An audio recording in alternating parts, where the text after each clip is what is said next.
அஸ்ஸலாமுஅலைக்கும் and வணக்கம் friends, welcome back to சிங்க kitchen. இன்றைக்கி நம்ம பார்க்க போகிற recipe Punjabi style chicken gravy. வாங்க இந்த ரெசிபி எப்படி செய்யலான்னு நம்ம இப்போ பார்க்கலாம்.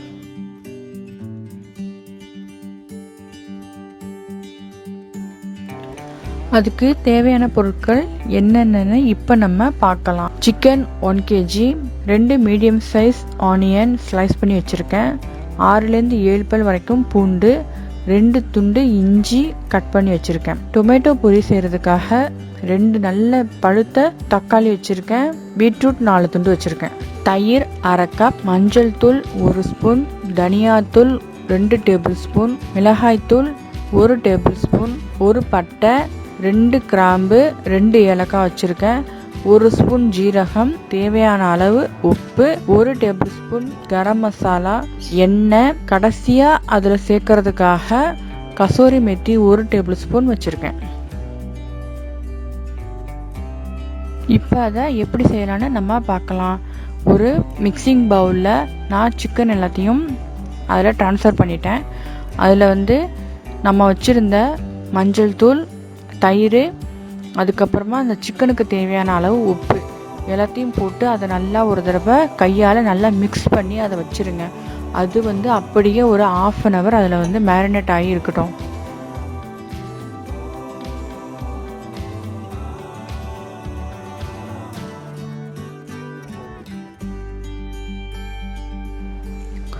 நான் இப்போ டொமேட்டோ பியூரி செய்கிறதுக்காக ரெடி பண்ணிகிட்ருக்கேன்.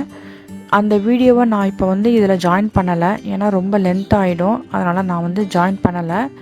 நீங்கள் வீட்டிலேயே செஞ்சு டொமேட்டோ பியூரி அதில் ஆட் பண்ணிக்கலாம், இல்லைனா கடையில் கூட விற்குது, அதை வாங்கி கூட நீங்கள் ஆட் பண்ணிக்கலாம். டொமேட்டோ பியூரியோட ரெசிப்பியை நான் தனியாக ஒரு வீடியோவாக உங்களுக்கு போடுறேன். இப்போ நான் ஒரு பேன் வச்சுருக்கேன். அது ஹீட் ஆனதுக்கப்புறமா அதில் கொஞ்சமாக எண்ணெய் ஊற்றி நம்ம வச்சுருந்த பட்டை, கிராம்பு, ஏலக்காய், ஜீரகம் எல்லாத்தையும் அது உள்ளக்க போட்டுருங்க.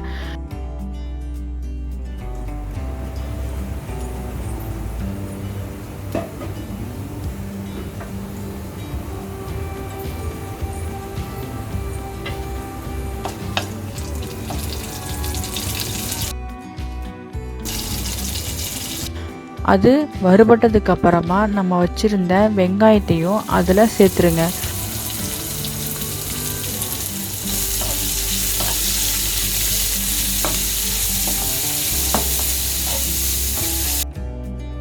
வெங்காயத்தோட கலர் லைட்டாக மாறினதுக்கப்புறம் நம்ம வச்சுருந்த இஞ்சியையும் பூண்டையும் அது உள்ளே சேர்த்து நல்லா ஒரு 4 நிமிஷம் அதை வதக்குங்க.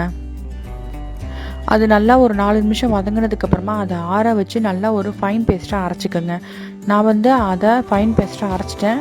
நம்ம டொமேட்டோ பியூரி ரெடி பண்ணிகிட்டு இருந்தோம்ல, அதையும் நான் அரைச்சிட்டேன்.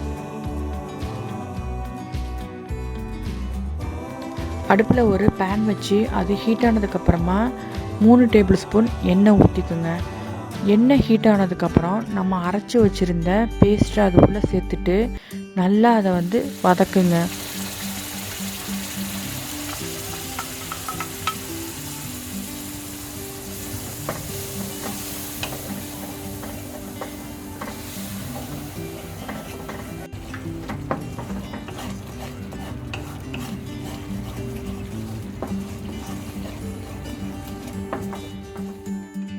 டொமேட்டோ பியூரியையும் அது உள்ளக்க சேர்த்துட்டு நல்லா அதை ஒரு தடவை வதக்குங்க.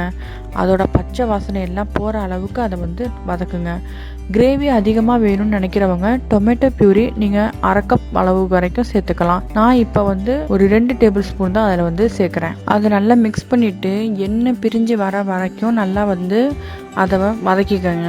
அதுக்கப்புறமா நம்ம வச்சுருக்கிற சில்லி பவுடரையும் கொரியாண்டர் பவுடரையும் அதில் ஆட் பண்ணிவிட்டு நல்லா அதை வதக்குங்க.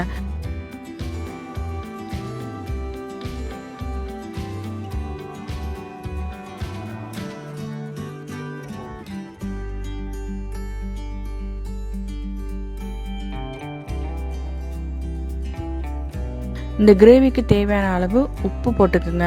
நம்ம ஏற்கனவே சிக்கனில் உப்பு போட்டிருக்கோம், அதனால் அந்த கிரேவிக்கு மட்டும் நீங்கள் உப்பு சேர்த்துக்குங்க.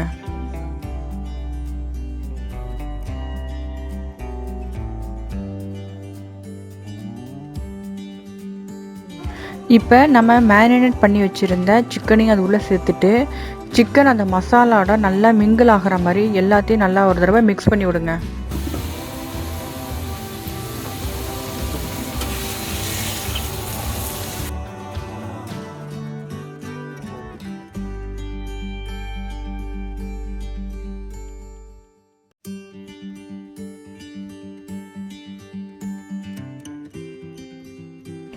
இப்போ நம்ம வச்சுருக்கிற கரம் மசாலாவையும் உள்ளே ஆட் பண்ணிவிட்டு நல்லா எல்லாத்தையும் ஒரு தடவை மிக்ஸ் பண்ணி விட்டுருங்க.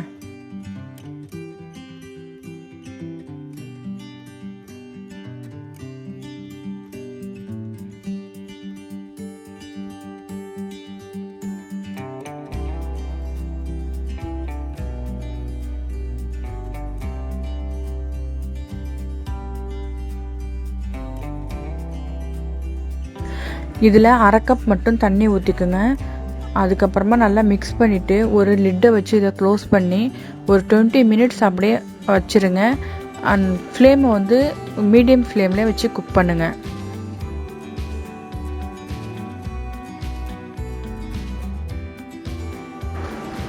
வாங்க, இப்போ ஒரு 15 மினிட்ஸ் ஆயிடுச்சு. நம்ம இதை ஓப்பன் பண்ணி பார்க்கலாம்.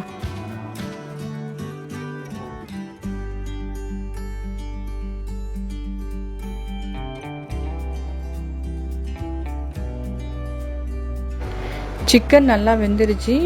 இதை இப்போ நம்ம நல்லா ஒரு தடவை மிக்ஸ் பண்ணிவிட்டு திரும்ப ஒரு 10 மினிட்ஸ் லோ ஃப்ளேமில் நம்ம குக் பண்ணலாம்.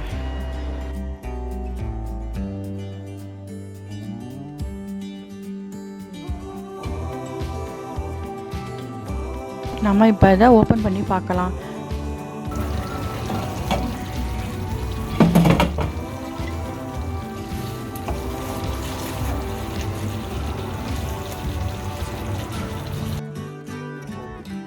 சிக்கன் நல்லா வெந்துருச்சு, கிரேவியும் நல்லா திரண்டு வந்துருச்சு.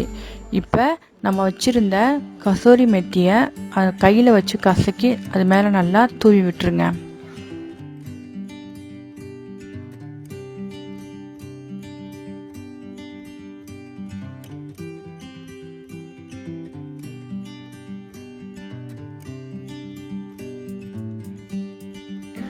இப்போ சூப்பரான பஞ்சாபி சிக்கன் கிரேவி ரெடி ஆகிடுச்சு.